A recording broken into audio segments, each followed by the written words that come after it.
আমার বাচ্চা চাই, আমার বাচ্চা চান আমার বুকে আইয়ে মারধর করে, আমার ফিডা লাডি দিয়ে বাইরেছে, গেড়ি লাতি দিছে, তলপাট ভাইয়া বুঝিয়ে দিছে। চাঁদপুর জেলার হাজীগঞ্জ উপজেলায় শ্বশুরবাড়িতে এক গৃহবধূর উপর চলতে থাকা দীর্ঘদিনের শারীরিক ও মানসিক নির্যাতনের এক মর্মান্তিক চিত্র উঠে এসেছে। গৃহবধূ রুমা বেগম হাজীগঞ্জ থানায় স্বামী ও তার শ্বশুরবাড়ির সদস্যদের বিরুদ্ধে লিখিত অভিযোগে যেভাবে তার দুঃসহ জীবনের বিবরণ দিয়েছেন তা যে কোনো মানবিক হৃদয়কে কাঁপিয়ে তুলবে। অভিযোগ সূত্রে জানা যায়, রুমা বেগম প্রায় 15 বছর আগে মোহাম্মদ শাহাদাত নামে এক ব্যক্তিকে 2,50,000 টাকা কাবিনে বিয়ে করেন। বিয়ের সময় গরিব পিতা শাহাদাতকে ব্যবসার জন্য দেন নগদ 1 লাখ টাকা এবং আরও প্রায় 1 লাখ টাকার ফার্নিচার সহ ঘরের আসবাবপত্র। এমনকি পরে একটি আত্মীয়র কাছ থেকে ধার নিয়ে আরও 1 লাখ টাকা দেন স্বামীর ব্যবসায়িক প্রয়োজনে। সংসারে বর্তমানে তাদের 2 ছেলে ও 1 মেয়ে রয়েছে। অথচ এই দীর্ঘ সময়ে শ্বশুরবাড়ির লোকজন শ্বশুর মনু মিয়া, শাশুড়ি সায়রা বেগম, ননদ শেফালি বেগম এবং স্বামী শাহাদাত প্রতিনিয়ত নানা অজুহাতে তার উপর চালিয়ে গেছে শারীরিক ও মানসিক নির্যাতন। আমার খালতো ভাই থেকে টাকা আনছি, এ টাকার কথা কইছি, আর আমার মারধর করছে। আমার বাপের বাড়িতে টাকা নিয়ে হেরেকেল দিতাম, হ্যাঁ ব্যবসা করতে।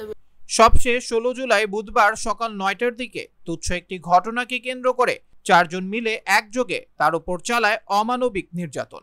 রুমা বেগমের ভাষ্য অনুযায়ী অকথ্য গালাগালির এক পর্যায়ে তাকে কিল ঘুষি ও লাথি মারা হয়।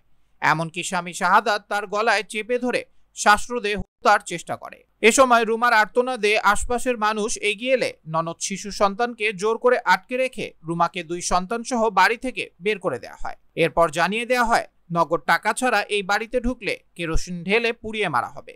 কিছুদিন না যেতে, এই 15 দিন না যেতে আমার কিলাইছে, আমার কিলে সব শেষ করে লাইছে।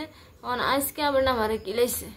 এরপর নিজ সন্তানদের নিয়ে প্রাণ ভয়ে পালিয়ে আলীগঞ্জ হাসপাতালে চিকিৎসা নেন রুমা। পরবর্তীতে হাজীগঞ্জ থানায় হাজির হয়ে আইনের আশ্রয় নেন। অভিযোগপত্রে তিনি লিখেন, বর্তমানে তিনি মৃত্যু ঝুঁকিতে আছেন। তার সন্তানদের ভবিষ্যৎ কি হবে তিনি তা জানেন না। তার বেঁচে থাকাটা এখন আইন ও প্রশাসনের উপর নির্ভর করছে।